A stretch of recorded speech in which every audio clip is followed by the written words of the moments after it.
Halo, nama saya Dani. Saya mahasiswi tingkat kedua di Harvard Kennedy School. Saya mewakili teman-teman Indonesia di Harvard ingin berbagi gimana cara bisa masuk Harvard.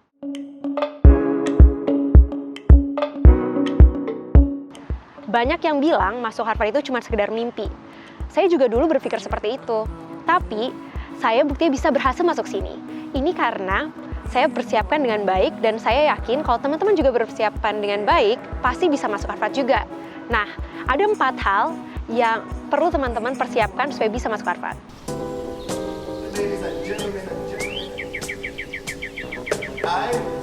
Ada 2 jenis tes. Satu, tes bahasa, seperti TOEFL dan IELTS. Dan kedua, tes keterampilan akademis, seperti GRE dan GMAT. Nah, kesalahan yang umumnya terjadi itu kita underestimate or overestimate kemampuan kita sendiri dalam tes tersebut. Sehingga persiapannya pun tidak tepat.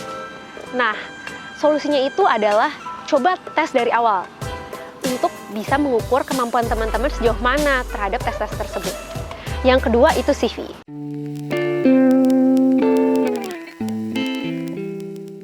Kuncinya di 2 hal.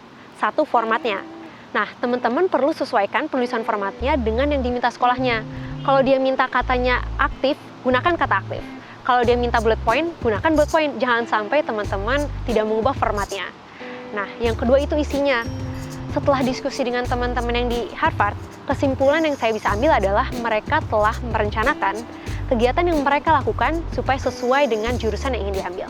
Misalnya nih, kalau teman-teman masih kuliah dan ingin masuk jurusan biologi, gabunglah dengan kegiatan yang sesuai dengan jurusan tersebut. Ikut penelitian dosen yang sesuai dengan topik yang teman-teman inginkan.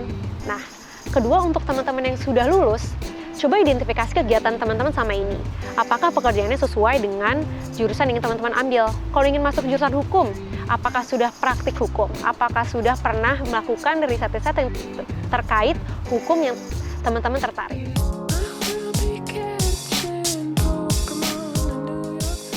Yang ketiga, itu surat rekomendasi. Nah, mitosnya nih, soal surat rekomendasi harus dari orang yang terkenal atau berpengaruh. Tapi nggak juga. Sebenarnya kuncinya itu adalah orang yang benar-benar kenal dengan teman-teman.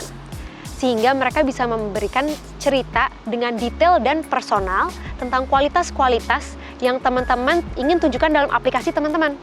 Nah, bisa aja nih dosen pembimbing skripsi, bos di kantor, atau orang-orang di sekeliling teman-teman yang merupakan mentor teman-teman dan bisa memperkuat aplikasi teman-teman.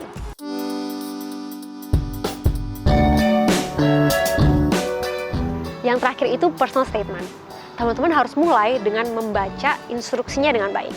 Kalau misalnya ada 3 soal atau 3 pertanyaan, ya jawab 3-tiganya. Kalau hanya ada 1 pertanyaan, coba teman-teman pikirkan gimana caranya memilih aspek yang ingin teman-teman tonjolkan. Jadi kalau ingin ngambil 1 pengalaman dan diceritakan dengan detail, itu juga sebuah opsi yang baik. Nah, yang ketiga itu jangan malu untuk menunjukkan surat personal teman-teman ke orang lain. Ini kuncinya untuk mendapatkan input yang baik supaya bisa memperkuat personal statement teman-teman. Dan yang terakhir itu adalah revisi, dan revisi. Teman-teman harus memberikan waktu yang cukup untuk revisi personal statement. Jangan sampai personal statement-nya baru tulis seminggu sebelum deadline. Tentu tidak akan ada waktu yang cukup untuk memperbaikinya. Nah, itu dia 4 hal yang teman-teman perlu persiapkan untuk bisa masuk Harvard. Jangan lupa, deadline sekolah itu berbeda-beda. Jadi, harus dilihat di website sekolah masing-masing. Dan tentu juga teman-teman jangan ragu untuk mulai daftar sekolah dari sekarang, meskipun belum dapat beasiswa. Nantikan ya video-video lain di masa mendatang. Oleh karena itu, subscribe di channel ini.